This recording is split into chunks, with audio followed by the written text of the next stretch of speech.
함께 기도하시겠습니다. 참 좋으신 하나님, 주님의 전에 나와 함께 주님을 찬양하게 하시고 예배하게 하시니 감사합니다. 또 저에게 오늘 허락해 주신 말씀을 통해 주 하나님의 마음을 알길 간절히 소망합니다. 이 시간 저희에게 성령님 허락하여 주셔서 제가 하나님 말씀을 들을 수 있는 귀를 허락하여 주시고 또 하나님의 영광을 볼 수 있는 눈을 허락하여 주시옵소서. 또 저희가 마음을 열어 주님의 말씀을 받고 저희의 마음 가운데 그 말씀이 심겨지며 잎이 나고 싹이 나고 자라 열매 맺을 수 있도록 은혜 베풀어 주시옵소서. 이 모든 말씀 살아계신 예수 그리스도 이름으로 기도합니다. 아멘. 어느 날 교회에서 한 청년을 만났습니다. 그는 이전에 예수 그리스도에 대해 들어본 적도 없었고 자신만을 믿어야 이 세상을 살아갈 수 있다고 생각하는 그런 청년이었습니다. 그런데 그가 호주에 와보니 자신의 힘으로 할 수 있는 것이 아무것도 없고 또 현실의 큰 벽 앞에 좌절되는 상황 가운데 어찌어찌 하다 보니 그가 오늘 교회에 오게 되었습니다. 그러면서 말씀을 듣고 복음에 대해 여러 가지 질문을 하였습니다. 그 중에서 가장 기억에 남는 질문 중 하나가 신앙인들과 비신앙인들이 어떻게 다르냐는 질문이었습니다. 그때 저는 신앙인은 예수 그리스도 안에 있는 사람이다. 하나님께 은혜 받은 사람이다.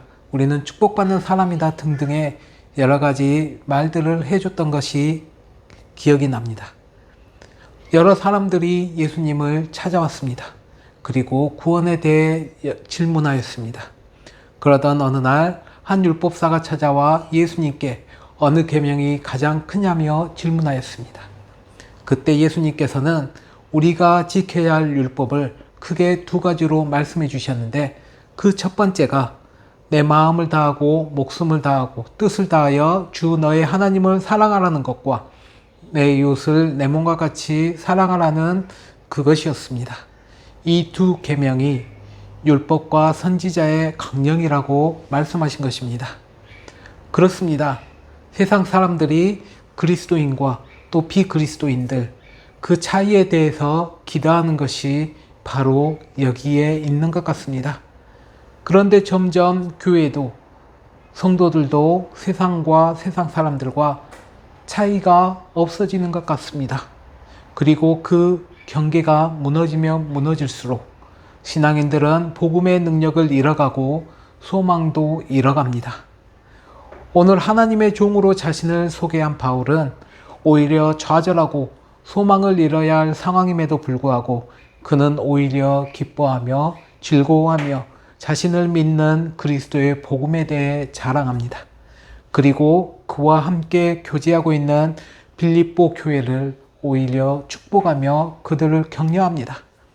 어떻게 바울 사도가 그렇게 할 수 있었을까요? 그는 그리스도 안에 있는 사람이기 때문입니다.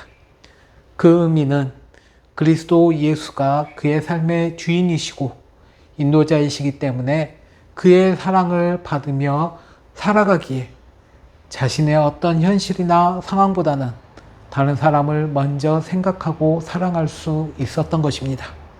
그리고 구체적인 그 사랑의 표현의 방법이 바로 기도였습니다. 사도 바울은 빌립보 교회를 위해 기도하였습니다. 그리고 오늘 본문 말씀이 그 기도의 내용입니다.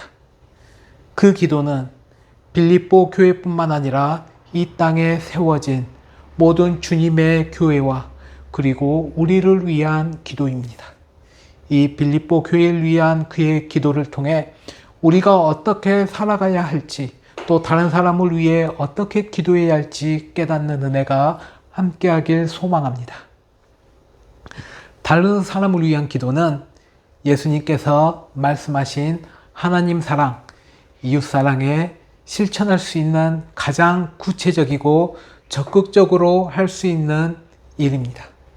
이전에 한국교회에서는 중보기도라는 말을 사용했지만 오직 중보자 되신 분이 예수 그리스도 한 분이시기 때문에 이제 우리는 중보기도라는 말보다 다른 사람을 위한 기도라는 그 말을 더 자주 사용합니다. 그런데 왜 다른 사람을 위해 기도하는 것이 예수님께서 주신 그 계명을 실천하는 가장 적극적인 방법일까요? 그 이유는 이렇습니다. 왜냐하면 기도는 우리가 하나님을 우리의 기도를 들어주시는, 응답해 주시는 분이라는 사실을 인정하기 때문입니다. 만약 우리가 하나님을 우리의 기도를 들어주신 분이라고 인정하지 못하거나 또 그 기도를 듣고도 행할 수 있는 분이라는 그런 믿음이 없다면 우리는 주님께 기도할 수도 없으며 기도하지도 않을 것입니다. 그래서 우리가 온전히 기도한다는 그 자체만으로도 최소한 하나님은 우리의 기도를 들어주시는 분이라는 사실을 인정한다고 이야기할 수 있습니다. 그래서 우리의 기도가 간절하면 간절할수록 우리는 하나님께 더욱더 매달릴 수밖에 없고 하나님을 인정할 수밖에 없습니다. 그리고 우리는 그런 기도를 통해 하나님과의 관계는 더욱더 친밀해집니다. 우리의 마음속 깊은 것까지 하나님께 고백하며 다른 사람을 위해 기도할 때 우리는 주님을 더욱더 알아갈 수 있으며 그를 더욱더 사랑할 수밖에 없게 될 것입니다. 그리고 다른 사람을 위해 기도함으로 그들에게 주님이 주신 사랑을 표현할 수 있습니다. 우리는 사랑하는 사람들에게 무엇인가를 주고 싶은 것처럼 우리가 사랑하는 사람을 위해 더욱 열심히 기도할 수 있습니다. 또 반대로 우리가 미워하는 사람들을 위해 더욱더 기도해야 하는 이유도 바로 여기에 있습니다. 그 기도를 통해 하나님의 뜻을 알아가기에 우리는 그 기도를 통해 미워하는 사람조차도 용서와 화해의 마음으로 우리의 마음이 변화될 수 있기 때문입니다. 누군가를 위해 마음을 다해 기도한다면 우리는 그 사람을 더욱더 사랑할 수 있게 될 것입니다. 그렇기 때문에 예수님께서 말씀하신 가장 큰 계명의 실천의 방법이 다른 사람을 위한 기도인 것입니다. 예수님을 생각해 보시길 바랍니다. 예수님은 삼위일체 하나님의 한 위임에도 불구하고 그는 기도를 통해 하나님의 뜻을 알고 그의 뜻대로 행하였습니다. 예수님은 사랑과 진리의 균형에 완벽하게 결합하신 분입니다. 예수님은 다른 사람이 진리의 말씀으로 거룩해지기를 기도하셨습니다. 또한 사도 바울 역시 그 진리와 사랑으로 그들이 온전히 주님 안에서 성장하길 기도하였습니다. 오늘 본문 말씀을 통해 그 구체적인 내용을 함께 살펴보도록 하겠습니다. 먼저 9절 말씀에 보면 너희 사랑이 지식과 모든 청명으로 점점 더 풍성하게 되기를 사도 바울은 기도하였습니다. 하나님에 대한 사랑과 다른 사람에 대한 사랑은 분리될 수 없습니다. 하나님을 사랑한다 하면서 다른 사람을 사랑하지 않는 것은 모순이며 온전한 신앙인의 모습이 아닙니다. 하나님께서는 우리에게 부어주신 그 사랑은 우리에게만 머무르는 것이 아니라 흘러 넘쳐나게 하셨습니다. 그래서 다른 사람을 사랑하는 것은 우리가 하나님의 사랑과 은혜 안에 있다는 강력한 증거가 되는 것입니다. 그래서 요한일서 4장 16절에는 하나님이 우리를 사랑하시는 사랑을 우리가 알고 믿었노니 하나님은 사랑이시라. 사랑 안에 거하는 자는 하나님 안에 거하고 하나님도 그의 안에 거하시느니라 라고 하였습니다. 사랑은 우리 믿는 자들의 어떤 선택적인 상황이 결코 아닙니다. 그것은 참된 그리스도인들의 삶입니다. 그래서 요한일서 3장 14절에서 우리는 형제를 사랑함으로 사망에서 옮겨 생명으로 들어갈 줄을 알거니와 사랑하지 아니하는 자는 사망에 머물러 있느니라 라고 하였습니다. 예수님은 하나님을 사랑하고 이웃을 사랑하라는 그 두 계명으로 율법을 요약하시면서 우리가 하나님과 다른 사랑을 사랑하지 않으면 우리가 여전히 사망 가운데 있을 것이라고 말씀해 주시는 것입니다. 우리는 이 사랑이 육체적 사랑 이상의 것으로 생각은 하고 있지만 그 사랑에 대해 모든 사람에게 항상 친절하고 따뜻한 어떤 감성적인 감정들을 떠올릴지도 모르겠습니다. 우리는 사랑을 차별하지 않는 것으로 생각하고 차별과 사랑은 정반대인 것으로 오해하기 쉽습니다. 그러나 분명한 것은 우리는 세상을 보고 문화를 보고 그 진정한 사랑을 깨달을 수 없습니다. 고린도전서 1장 21절 말씀에 보면 이 세상이 자기 지혜로 하나님을 알지 못하게 한다고 하였습니다.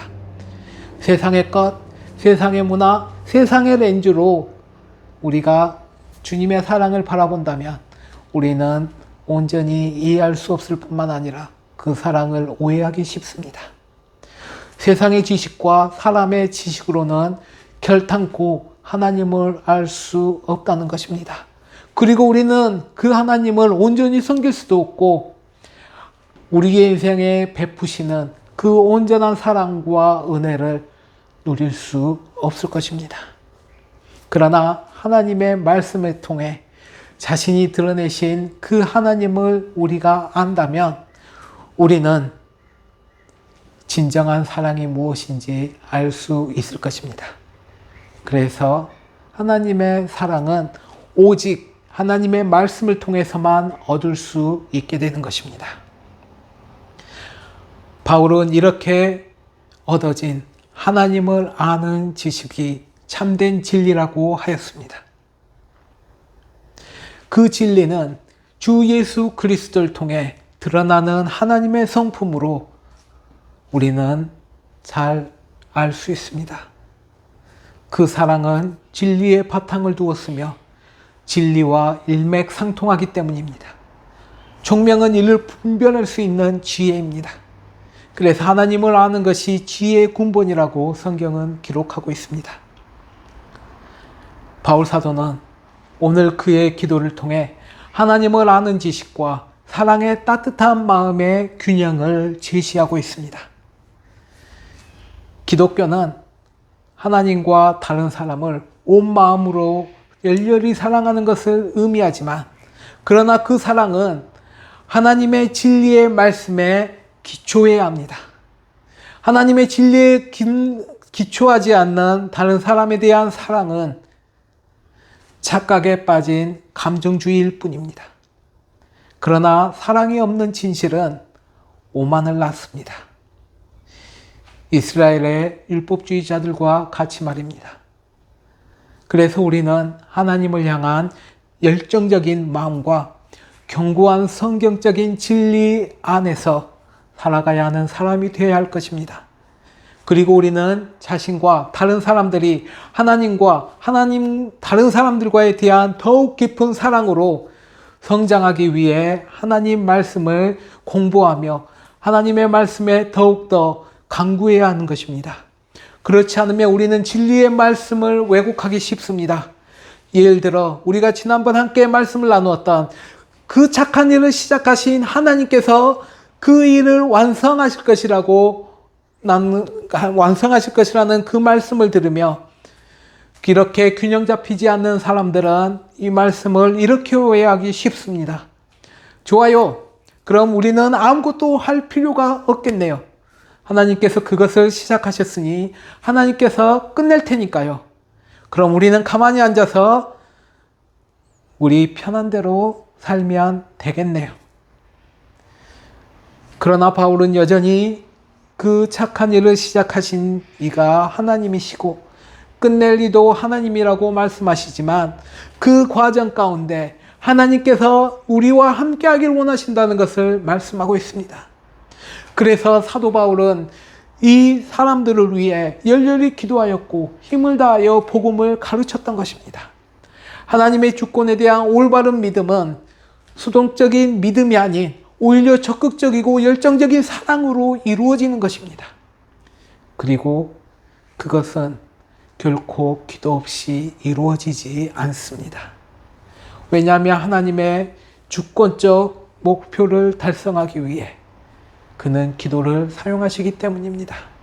그래서 우리가 하나님의 주권을 더욱더 이해하기 위해서는 우리는 기도해야 하는 것입니다. 하나님께서 우리의 인생에 찾아오셨습니다. 우리의 인생 가운데 자신을 내보이셨습니다. 우리에게 자신을 계시해 주셨습니다. 그리고 우리에게 말씀하셨습니다. 우리 인생에게 하나님의 말씀인 성경을 허락해 주셨습니다. 그래서 하나님의 자녀, 하나님의 백성된 우리는 하나님의 말씀인 성경을 읽고 듣고 묵상하며 이 세상을 지으신 창조주 여호와 하나님을 알고 우리 인생을 지으신 내 삶의 주인 되시는 하나님을 믿고 또 역사하시는 하나님의 경륜과 섭리 가운데 이끌어가시는 역사의 주인 되시는 하나님을 의지하고 그를 아는 지식과 총명이 충만해지고 나를 향한 하나님의 뜻을 깨달아 아는 총명이 필요합니다. 하나님을 사랑하고 하나님을 경외하고 하나님의 기쁨과 영광이 되는 것이 우리의 삶의 이유인 것입니다.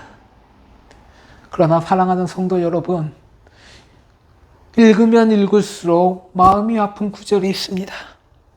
호세아 4장 6절 말씀에 보면 내 백성이 지식이 없으므로 망하는도다. 내가 지식을 버렸으니 나도 너를 버려 내 제사장이 되지 못하게 할 것이요 내가 내 하나님의 율법을 잊었으니 나도 내 자녀들을 잊어버리리라. 하나님과 하나님의 말씀을 잃지 않기를 간절히 소망합니다. 하나님의 말씀과 사랑 안에서 살아가길 간절히 소망합니다. 우리가 하나님을 알지 못하면 우리는 망할 수밖에 없습니다. 우리가 그 사랑을 알지 못하면 우리는 죽을 수밖에 없습니다. 하나님께서는 우리를 구원하시기 위해 인류 구원의 계획을 준비하셨는데 아직 우리가 그 구원의 사역에 동참하지 않고 있다면 우리는 망하게 될 것입니다. 그래서 사도 바울은 빌립보 교회와 이 땅에 세워진 모든 교회와 오늘 사는 성도님들을 위해 그렇게 기도하신 것입니다. 하나님의 사랑이신 예수 그리스도 안에서 하나님의 말씀을 아는 지식과 하나님의 뜻을 깨닫는 총명함이 풍성하게 하여 주시옵소서. 이 기도가 우리의 기도가 되길 소망합니다. 그리고 사도 바울의 두 번째 기도는 10절의 말씀과 같이 지극히 선한 것을 분별하고 진실하여 허물 없이 그리스도의 날까지 이르게 하옵소서라는 기도입니다. 사도 바울은 빌립보 교회 성도님들의 분별력 있는 사랑으로 성장하기를 기도하고 있습니다. 사랑은 맹목적이지 않습니다. 그것은 현실을 눈감지 않는다는 것입니다. 그 사랑은 내용이 없는 감정이 아니라 참된 지식과 관련이 있으며 모든 총명을 가지고 작동합니다. 초대교회 때 많은 사람들이 하나님을 믿었지만 바르지 못한 믿음으로 하나님을 섬겼습니다. 하나님을 섬겼지만 바르지 못한 신앙으로 섬기는 이들이 많았습니다. 그런데 지금 이 세상을 살아가는 우리도 마찬가지로 하나님을 믿고 있긴 하지만 올바른 믿음으로 섬기는 이들은 많지 않습니다. 우리는 성경에 기록된 사랑을 이 세상의 사랑으로 오해하는 경향들이 있는데 진정한 사랑은 오직 하나님을 아는 지식에 근거합니다. 우리가 하나님을 알지 못하면 사랑할 수 없습니다.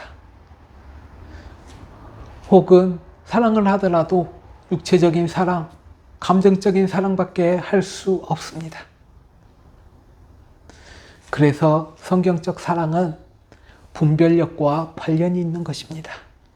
히브리서 5장 14절 말씀에 보면 단단한 음식은 장성한 자들의 것이니 이들은 지각을 사용함으로 연단을 받아 선악을 분별하는 자들이니라 라고 하였습니다. 우리는 그렇기 때문에 계속해서 성장하여 사랑을 실천해야 하는 것입니다. 그 사랑과 진실에 근거를 두고 선과 악을 구분하며 온전히 사랑해야 합니다. 우리의 분별력이 부족한다면 제대로 사랑할 수 없습니다. 우리는 얼마나 수많은 이야기들을 예전에 들었습니까? 한국 속담에 보면 바늘도둑이 소도둑 된다고 하지 않았습니까? 또 우리는 미디어를 통해 잘못된 부모의 사랑을 봅니다. 자녀들의 학업 성적을 높이기 위해 교사를 매수하거나 미리 시험지를 빼돌리는 그런 일들도 서스럼없이 자행하고 있습니다. 권력과 힘이 있다면 자신의 자식을 위하여 모든 것을 다 동원하여 더 좋은 스펙과 더 좋은 결과치를 갖게 합니다.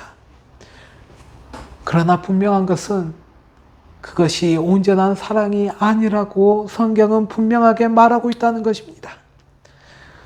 사랑하는 성도 여러분, 우리는 고린도전서 13장을 사랑장이라고 너무나도 잘 알고 있는데 그 4절에서 7절 말씀을 보면 사랑은 오래 참고 사랑은 온유하며 시기하지 아니하며 사랑은 자랑하지 아니하며 교만하지 아니하며 무례하지 아니하며 자기의 유익을 구하지 아니하며 성내지 아니하며 악한 것을 생각하지 아니하며 불의를 기뻐하지 아니하며 진리와 함께 기뻐하고 모든 것을 참으며 모든 것을 믿으며 모든 것을 바라며 모든 것을 견디느니라 라고 하였습니다.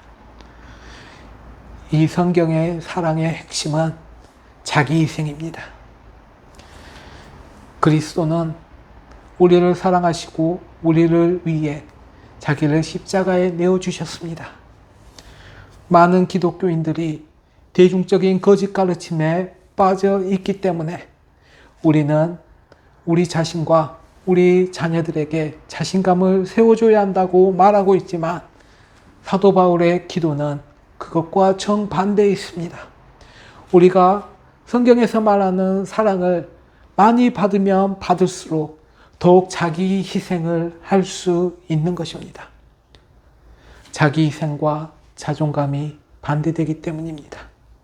그렇다고 이 말씀을 오해하지 마시길 바랍니다. 우리가 우리 아이들의 자존감을 세워야 하면 안 된다고 말하는 것이 결코 아닙니다. 사실 우리는 우리 자신보다 우리 아이들과 다른 사람들을 더 높이 존중해 주어야 합니다. 우리는 그들을 격려하고 성경적 사랑의 일부인 확신을 그들에게 주어야 합니다. 그러나 그 행동의 목표는 그들의 자존심을 세워주는 것이 아니라 오히려 그리스도를 본받고 우리 아이들이 예수님처럼 되도록 격려해 주는 데 있는 것입니다. 만일 우리가 주님을 기뻐하시기 위해 자신을 부인하는 것을 본다면 우리의 자녀들은 주님을 따르고 섬기길 원할 것입니다. 주님과 다른 사람들 위한 사랑으로 그들의 삶을 내어놓기 위해서 말입니다. 만약 우리의 초점은 우리의 아이들이 그들의 자존감을 갖도록 돕는 것이라면 우리는 타락한 모든 인간의 마음을 지배하고는 태어난 이기심을 장려하는 것일 것입니다. 그러므로 바울의 기도의 핵심은 우리가 사랑을 분별하는 최고의 미덕 속에서 자라나게 하는 것입니다. 우리는 지금 마지막 때를 살아가는 것 같습니다.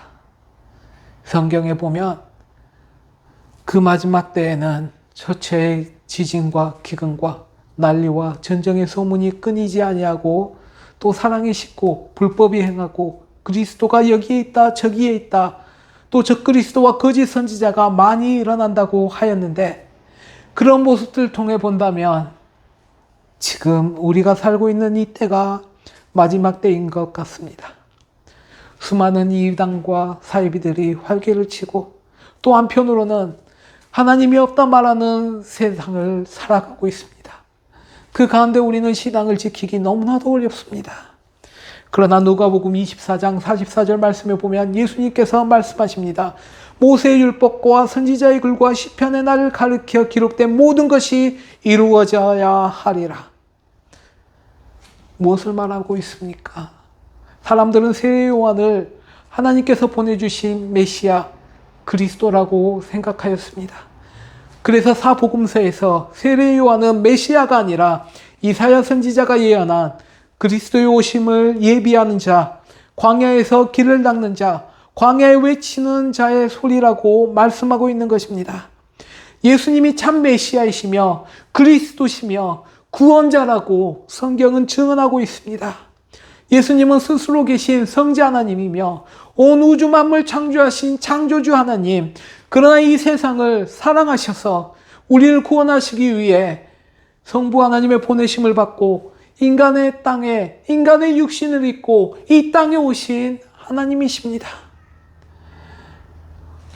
아무리 세상이 여러 소리를 내고 교육이, 문화가, 사회가 변한다 하여도 그 율법과 선지자와 그 성경에서 말하는 예수 그리스도를 증거하지 않고 다른 것들을 증거하며 가르친다면 그 모든 것은 적그리스도일 것이고 그를 따르는 자도 마지막 날에 심판을 받게 될 것입니다.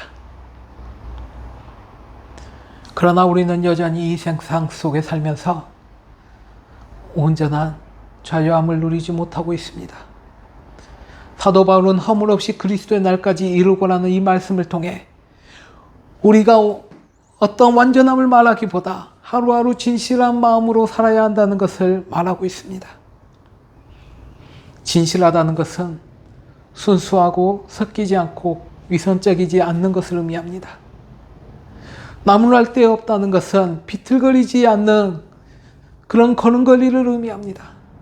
사도 바울은 사도행전 24장 16절에서 하나님과 사람 앞에 자신의 양심을 모수하기 위해 양심에 꺼리낌이 없다고 말했습니다. 하나님께서 마음을 보시기 때문에 성실하고 나무랄 데가 없다는 것은 하나님 앞에 공견하게 사랑하면서 죄악을 생각의 차원에서 판단하라는 것입니다.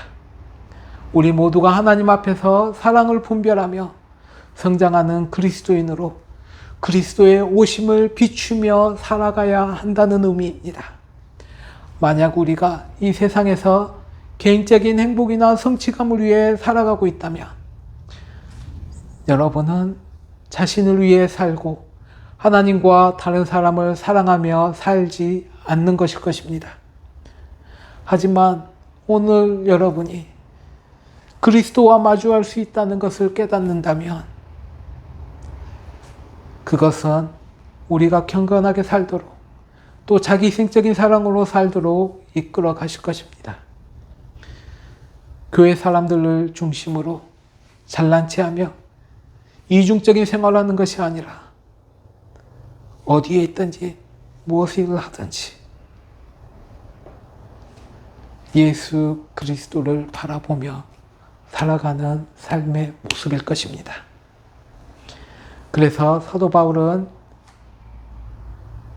영분별의 은혜를 주셔서 바르게 알고 바르게 믿고 주님이 다시 오실 그때까지 바른 신앙을 살아갈 수 있도록 기도하고 있는 것입니다.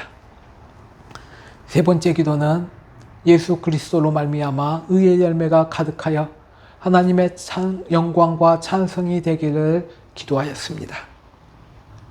하나님을 믿는다고 하지만 행함이 없는 믿음은 죽은 믿음입니다.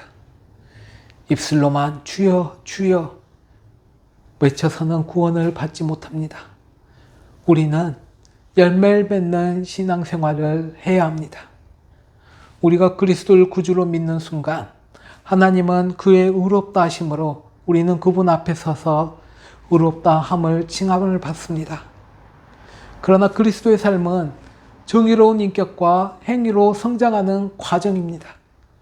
그 열매라는 단어가 암시하듯이 이것이 과정이지 어떤 순간적으로 일어나는 것이 결코 아닙니다. 의의 열매를 맺는다는 것이 우리 안에서 그리고 우리를 통해 일하시는 그리스도의 삶이라는 것을 우리는 알 수 있습니다.